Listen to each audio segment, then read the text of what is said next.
here at this time. I know it's rush hour to go home, so probably you're interested. I hope it will be actually interesting at the end also. So first of all, the logo, I explained it during the lightning talk. It's fairly simple. This is like the Semantic web logo, RDF Semantic stuff. The big circle like is the O of our logo. So the idea is like we use Flink to open the semantic box, leveraging our technology, of course, and endorsing Hadoop as we do most of the inputs through Hadoop legacy stuff. Okay, so first of all, brief introduction of the company. We are a small company based in Trento in Italy.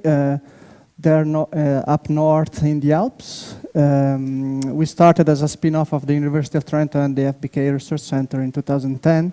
And now we are about 15 people. Our core business is to design and apply large-scale data integration using semantic technologies and the entity name system, which I will explain later. We have a couple of operative sectors, like we mostly do services for public administration. We do, let's say, those nasty things like such as data integration for tax assessment.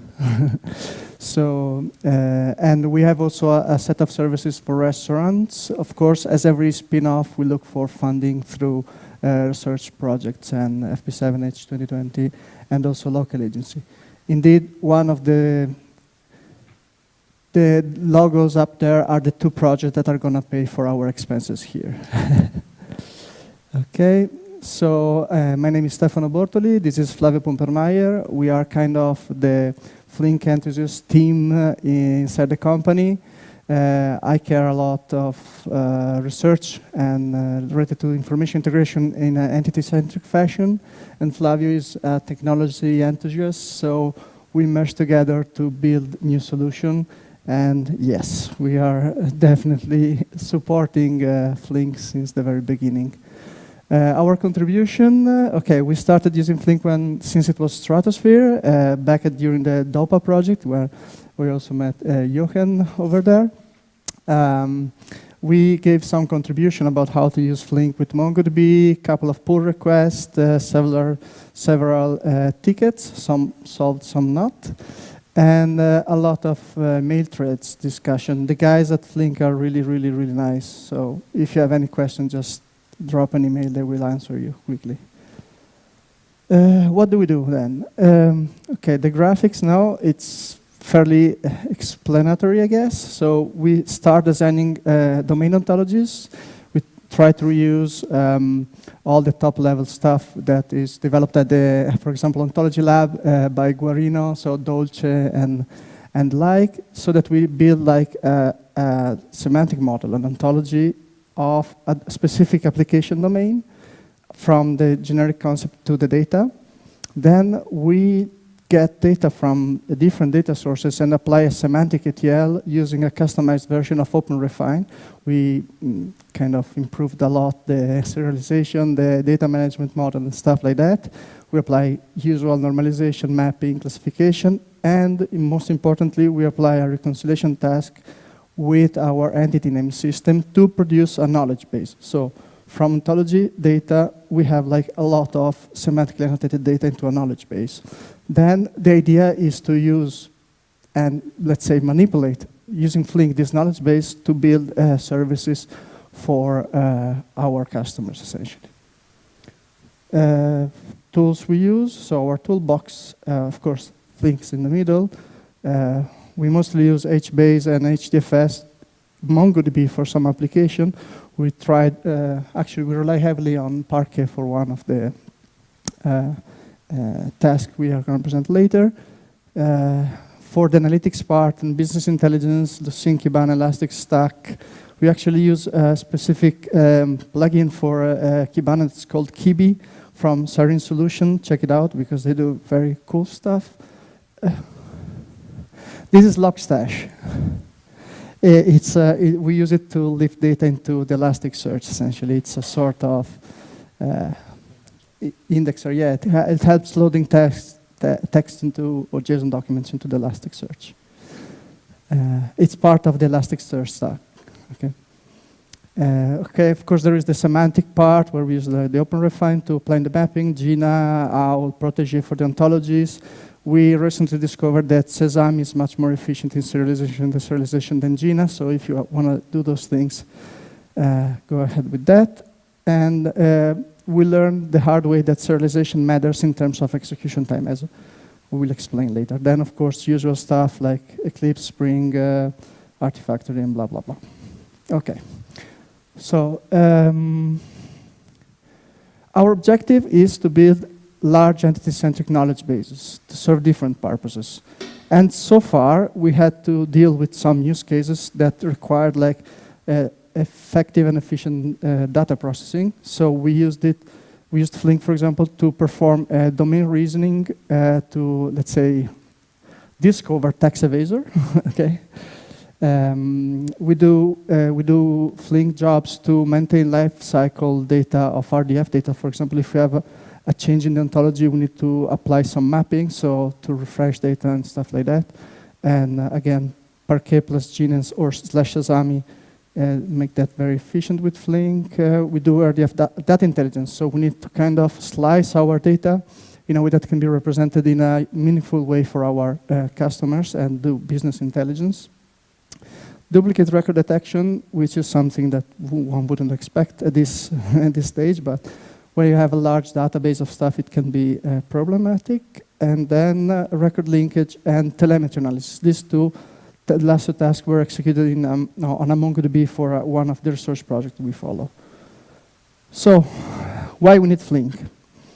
Okay, there's the old buzz of the semantic web. I don't know if you're aware. If you are not, it's okay. Essentially, there are relational technologies that are very well engineerized. They are like optimized to serve very specific enterprise purposes.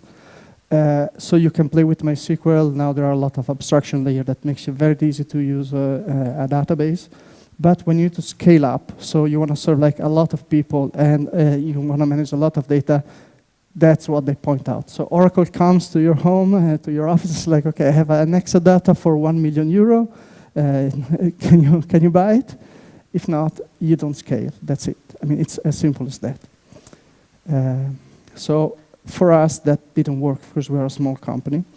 Then, okay, let's move out of relational database. And okay, MongoDB probably is different than that, but the concept is not that different. So we move on RDF. We push the semantic down to the data level. We don't use tables and stuff, which are very rigid objects. Allows optimization, but it's very rigid. Again, triple store is the technology that is available right now. And besides the Virtuoso, which is quite okay in a clustered way, this technology is not so mature and it doesn't scale.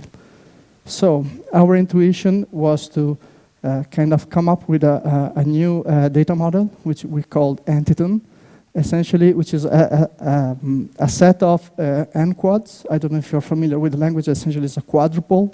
So it's an RTF statement plus the provenance, which is aggregated around its identifier. So there's a subject and a lot of statements around it about that subject with the provenance. So we kind of represented this object as an atom, because for us it looks like it's an atomic data representation unit that can be somehow represented in a record if you want, but it's much more flexible because you can add and pull data according to what is your data representation ontology. Okay, you don't have to have a schema at the database level. You just put it this way. So this type of data model.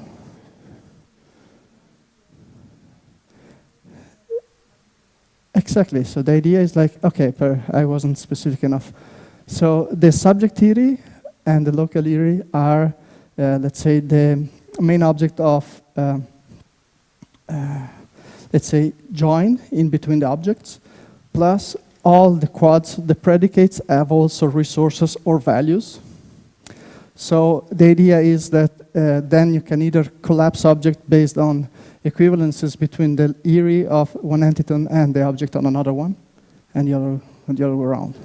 So you can aggregate small pieces of information to create graphs Okay, we use it, for example, to build trees that are representative of specific navigation for our customer that need to explore the data, without having it represented as a big graph, because, for example, if you had to do it like with Neo4j, it would be like a nightmare, probably up to scale, of course.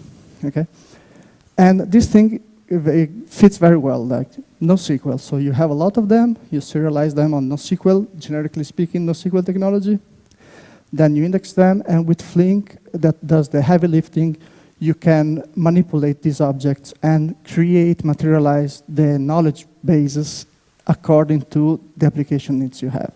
So it's kind of, let's take away all the rigid stuff we have, let's put semantic into data, and let's create a data manipulation process that allows us to rebuild these things according to the application need, rather than being stuck on expensive data warehousing when we need to change something.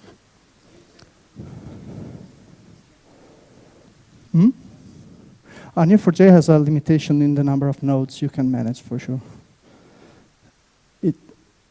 Yeah. Okay, well. That's why we have Jelly and other graph processor, I guess.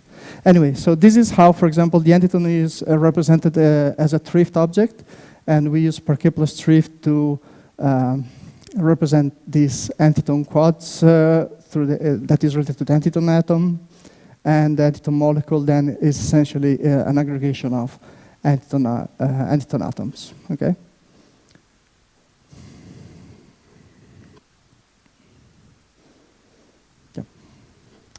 Okay, hardware-wise, as we are a small company and we are the technology enthusiasts, we have to bargain hardware. So this is what we could get from our management, which is like a small cluster of 8 small consumer machine. It was about 10,000 euro cost. And this is what we play with when we want to run data on a cluster. We don't do big data in a sense of velocity, but we care of veracity and variety, mostly, essentially, in the 3 Vs of big data, for example.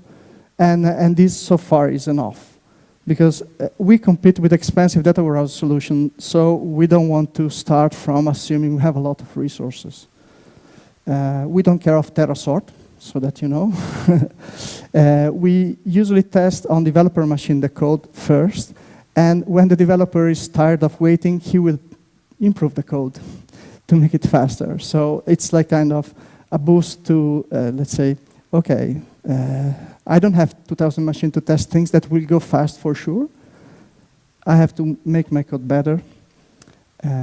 Our code, though, as we endorsed at Flink, is ready to scale because the functional approach in developing helps in that, and we don't need big investments at first. And you can do fancy stuff without having €1,000,000 hardware, and I will show later. Okay, so the first use case I'm going to present, we used Flink on, is the maintenance of the dataset of the entity name system. Essentially, the idea that started as a European project back in 2008, 7 probably, was to define a web scale support for minting and reusing persistent identifiers in the semantic web and linked data community. So the idea is, rather than make your own URI, is reuse the URI when you can, so that you can have frictionless data integration across the linked data thing. Unfortunately, we had a discussion at a very high level, so Tim Berners-Lee level, who didn't buy very much the idea. So in the end, we ended up applying this technology for enterprise data integration. So that's why we do it for the public administration. Still, we have a public instance of this stuff running. So essentially, there is, I'll go briefly to the architecture. We have like core elements, like as a web services, distributed persistence layer and indexes that allow for information retrieval and then reuse, apply matching function, and let's say enable the reuse of the identifiers for entities. I don't know if you are interested in learning more about this thing. I will talk about that, let's say, in a private way, because there's a lot to tell if you, if you really want to be precise. But basically, we manage now a data set of 9.5 million entity records on an HBase. And we have the problem of discovering duplicates. So if someone, for example, created an identifier for the same entity twice, it's bad because in principle it reduces the effect of data integration when different people use this different identifiers for the same entity. So we have the problem of running the duplication on this task, on this data set. So we implemented the first deduplication job using Apache Flink when it was still an incubator in version 06. This is the plan. It's nothing really, really fancy. The good thing is that we had an Apache Solar Index that supported us in performing flexible blocking system. I don't know if you're familiar with the deduplication record, but if you do the matrix comparison, it's million per million. You will never see the end. So we do index to perform the blocking and define and select, let's say, candidate match. Then we apply the instinct to reduce possible, let's say, not necessary, not repeatable matching for duplicates, duplicate candidates. So if I find like from A to B and B to A, it's pointless to have it double. So we do the instinct, and then we implemented a rich filter function with Flink that computes the match among the candidates. So all of this doing a join between the big table and a tuple set, essentially. What helped us, as we have like small cluster and a small network, as HBase is kind of lazy in distributing data across regions, you're likely to have skew data on one machine and few data on others. So rebalancing, so shuffling data around helps. And to reduce network traffic, we used ALSI4 compression algorithm. I think they were discussing before about that, and it should be a nice feature that Flink could add to the actually data transfer in the networking system, net piping. Then another thing is like when you have to perform like large joins, so you have like millions of table, a couple of with millions of records. If you reverse the key, especially if you have like uniform URIs with HTTP / it improves performances. And Fabian before in the talk explained why they have like a fast byte comparison that avoids to deserialize the object. So actually we found out that the impact can be up to 10% in some cases.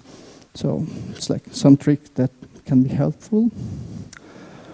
So the most interesting thing I guess we did in this with Flink is a pilot project for Apache Informatica. Apache is like the automobile club of Italy. So it's responsible, for example, to organize the Monza Formula 1 Grand Prix.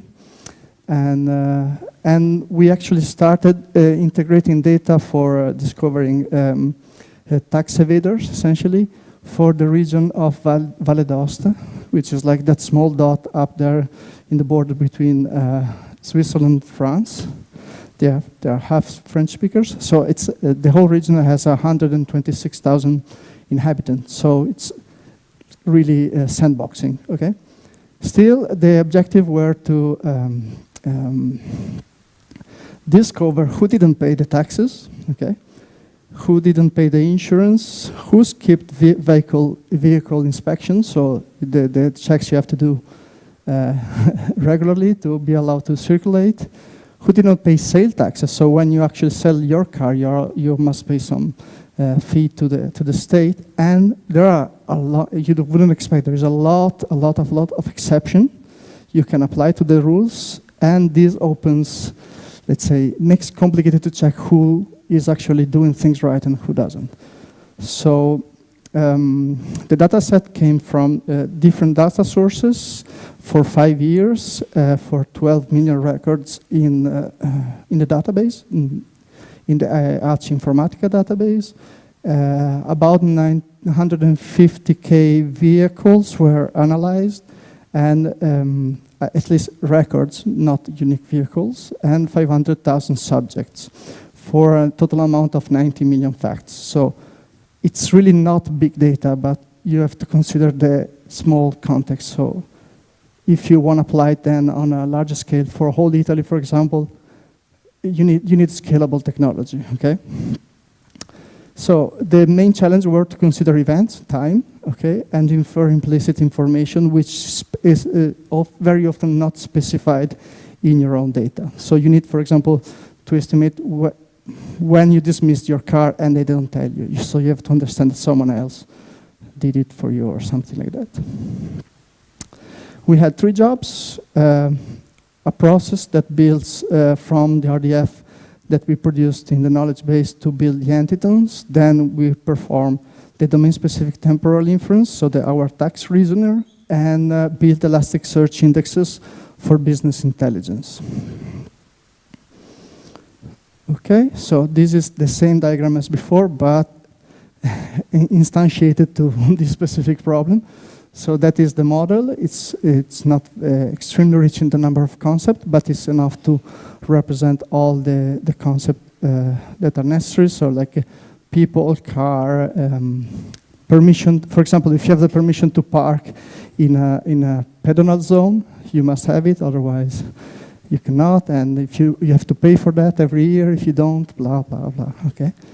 The ETL includes those 15, those are not all the sources we used, but just give an example of how the variety of sources, our ETL, and then Apache Flink to create the entities and maintain the RDF, and Apache Flink to build a tax reasoner and feed the Elasticsearch indexes. So this is the plan. I hope that the next version of the web client will allow for a better presentation of the plan, because it was a pain. We had to inspect the web page, remove header, footer, hide things, just to be able to catch this very low resolution screenshot. But that's it. If they would allow to export image, would be nice, for example. Anyway, you can see the tax reasoning is quite a complex job. So there are a lot of interconnection, and the plan is quite rich. Flavio is the main author, so if you want to know details, ask him, don't me. So the execution time on the dataset I described before, so about 90 million facts, took about 1 hour on a developer machine using SSD disk, and if you move on a regular hard disk, it takes 2 hours and a half. So when you spill on disk, of course, it's spill on disk on our machine because we assume we don't have like, oh, I have 64 gigabytes of RAM. No? Okay, and so that's the execution time. We inferred 11 million new facts, so we kind of contributed in an important way to discover new knowledge for tax evasion investigation. And it's important to stress the fact that to produce just one of the data sources we included in our pipeline, it took 1 day of SQL query, materialization, join, etc. Because the relational technologies, especially the legacy one, are incredibly complicated, and the accumulated levels of changes and stuff in years that makes impossible to perform this type of processes in an efficient way. So we are happy to say that Flink really did the job for us, and we are happy. And I think the next step will be to move the same experimentation we did on a bigger region, like, for example, like Sicily or something. We'll see. Okay, so as I mentioned before, we have the RDF data intelligence. There is one thing that people that do tax assessment find very interesting. Essentially, they want to be able to navigate their data. So they have a lot of dimensions, starting from car, they want to go to people to organization, city, and the other way around. So they find this navigation path through a complex graph is like performing faceted queries can be very expensive. So we use the Serene solution, Pivot Browser, which essentially materialize a set of indexes based on transitive closure between nodes. So you have a lot of indexes ready to be queried. It's a Solr plugin. It works also for Elasticsearch. So if you look for this type of navigation, this is very, very effective. You can click and reduce and, let's say, navigate your domain in a very, very, very fast way. Then we produce a timeline for the story about the vehicle. So we know when the car was first registered as sold to someone, when it paid the taxes and paid the taxes and paid the taxes. And if there is a gap in between payment, it means that there is some, let's say, interval which is not covered. Then we have to compute how much tax didn't pay and why. Of course, we assume data completeness. If we don't have all data, we may have false positive, but that's not our fault, actually. Another thing is then geospatial data representation. You can plot things on a map so people can actually click on things and navigate, see, have an idea of where in the region some things happens. Okay, so this can be useful for all the welfare management, not for this case, but for other tax models we are actually working on another project. And you can have like nice analytics that plots distribution of things. I really don't know why we computed this, but they asked us, they found it. Okay, okay, yeah, just good thing. So this is actually KeyBe, which is like a plugin of Kibana, developed again by Serene Solution. And essentially the main characteristic of this tool is that it allows to automatically update a set of dashboards, okay, performing a cascade of joins over the indexes, and essentially you have always an updated view of all your dashboard according to the navigation path you choose. So you can have like you can have a very detailed drill down over the dimensions that are important for your business intelligence. And again, we did that starting from RDF data. So I think we're doing well. I have to tap myself. Okay, so another use case, we implemented the Antigen model for MongoDB. We were inspired by the work of Greg Kellogg, that first tried to push the JSON-LD into the MongoDB. I don't know if you're familiar with that, but JSON-LD is essentially a way to serialize RDF data as JSON objects. So JSON for linked data, I guess, is the acronym meaning. We used Job. Actually, we updated it and improved it. Essentially, it's the equivalent of JAXP. We start from Java, from an OWL ontology, and from that we build Java classes, which are annotated with the properties and classes in the ontology. So we have the link between semantic and Java object. Sorry. And then we implemented a database access layer using Spring Data that allows to go from POJO to RDF, serialize this JSON, and cryo, because then we have a fast deserialization. We don't have to wait for string deserialization, which is very slow, and put it on MongoDB. And then on reading, we read directly the cryo object by querying the JSON-LD graph, which is stored together with the cryo. Bottom line, we use frame JSON to allow complex graph query into the MongoDB, so not just document. We can be as expressive as an ontology can be. And we exploit cryo deserialization to allow fast data retrieval, so support high throughput. And this thing was tested recently, works fairly well. This is a simple view of what the entitone on MongoDB looks like. So you have your Spring Data annotation, and that allows you to build indexes on the JSON-LD object. You have an ID, you have the JSON-LD object, which is the DB object of MongoDB built or starting from the RDF. And then you can add a geospatial index, you can extract information and get all the nice features that MongoDB and Spring Data support. So this is a snapshot of how an entiton is represented inside our database. In this case, we work with cultural points of interest, which are like museum data and stuff like that.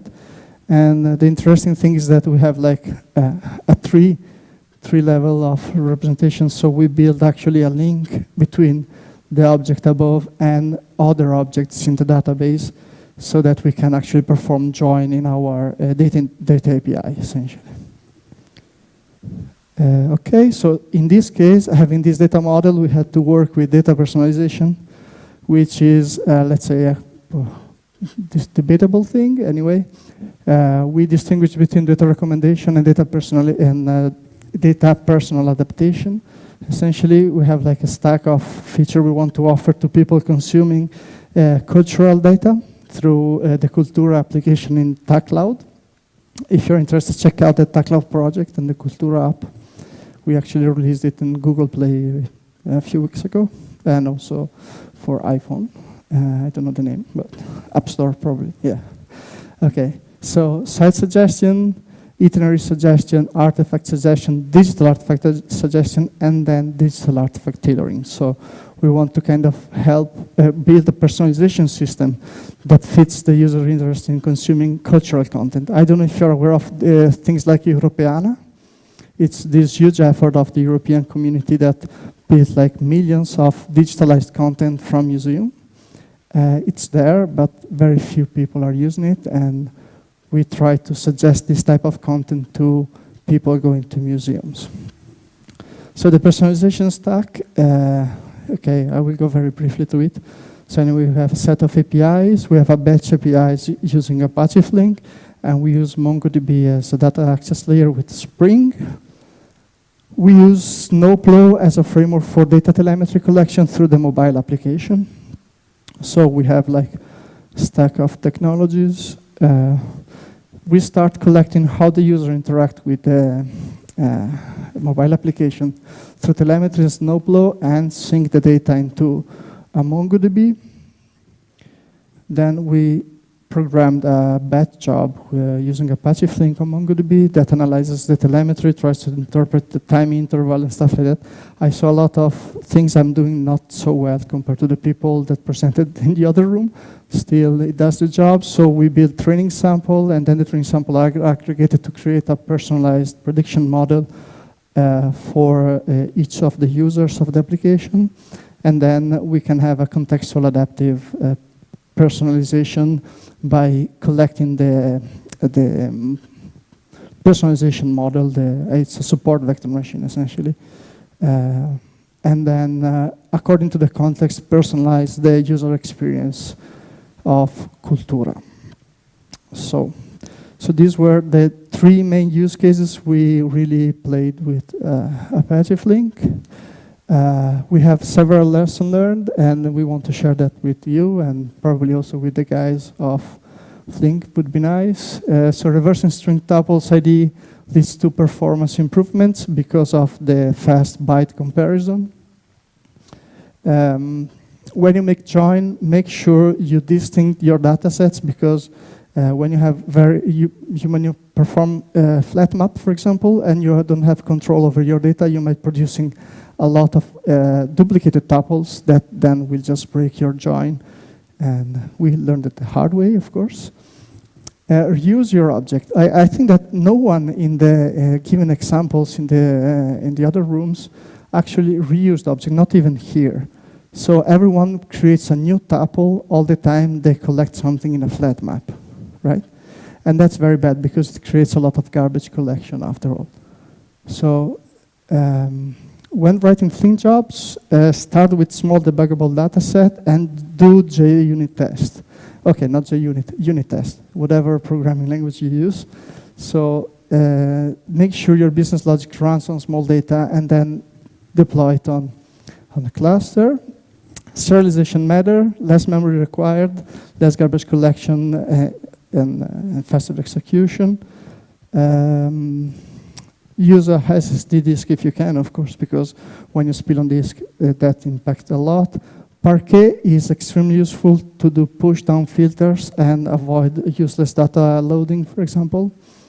Use jelly consciously, because sometimes a sequence of joins are enough. You don't need to use a graph library all the time. Most importantly, if things don't work, it's your fault. 90% of the time, you're doing something wrong. Since version 09, Flink is quite stable. Suggested improvements. Okay, we think that Flink should improve the way they manage the dependencies in the POM distribution. So we suggest like a system like a la Spring Data, where there is a parent POM, a bill of material that allows for release trains and build settings, so that we can actually build our things on a cluster without crying all the time and doing exclusions and stuff like that. A good thing would be to have jar validation, for example. So they do code inspection anyway, so like automatically to understand the types of code. It would be nice if they could understand whether there are duplicated classes, avoid conflicts, or warn at least that there is a conflict somewhere. So yeah, better monitoring. So we are very, very eager to check the new client, complete Hadoop compatibility, and start thinking about education of professionals. I think that is important. Flink will be adopted if corporations will think they think they will be able to educate their developers to use it. Spark is doing that through Cloudera. So Cloudera is now shipping Spark, and Cloudera offers enterprise services. Flink guys should start thinking to those things too. Otherwise, big corporation will very hardly endorse it. So what we want to do is like run benchmark on serialization, complete data fusion policies for the entitons, define a formal algebra for entitons based on Flink, and then try out Cloudera Kudu. I don't know if you know about that, but it's supposed to give good trade-off between HDFS and HBase, essentially, yeah, like fast scan and also random access. Conclusion, okay, we think we're walking the last mile towards semantic application in real world. So we kind of removed a lot of assumptions that are of the typical of semantic application, and we use big data technology to use semantic in a good way. I think that's the combination of the two things with Flink will give us very good competitive advantage in that respect. We use it a lot to move data, and it doesn't give us much of a headache. So that's a good thing. Like there was the first talk in the first day saying that programming must be fun, must not be a pain, and Flink really allows us to do that. We prove that cool stuff can be done without having like huge technology, but just need to have the right mindset. And hopefully Flink will help us reduce tax evasion in Italy, which is not a bad thing for a German squirrel. Okay, so any questions?